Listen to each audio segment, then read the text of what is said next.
অঙ্গ সংগঠনের সবাইকে আসসালামু আলাইকুম। আশা করি আজকে আমি বেশি কিছু বলার জন্য দাঁড়াই নাই, আমি দাঁড়িয়েছি দানুশিসকে কিভাবে রাঙ্গুনিয়াতে যুক্ত করে কিভাবে সংসদ বানাতে হয় এটা চাই, কোনো গ্রুপিং নয়।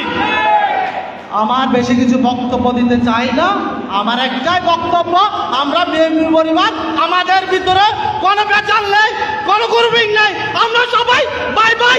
আমাদেরকে কে থামাতে রাখতে পারবে না, আমরা দানুশিসের পক্ষ নিয়ে কাজ করবো ইনশাআল্লাহ।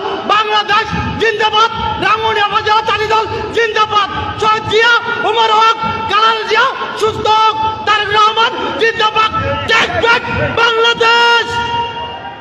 এখন আপনাদের সামনে বক্তব্য রাখবেন আমাদের চট্টগ্রামপুরের বিশিষ্ট আইনজীবী, রাঙ্গুনিয়া উপজেলা লীগের এক কমিটির সম্মানিত সভাপতি স্নেহস্পর্ধ ছোট ভাই অ্যাডভোকেট জামালকে তার বক্তব্য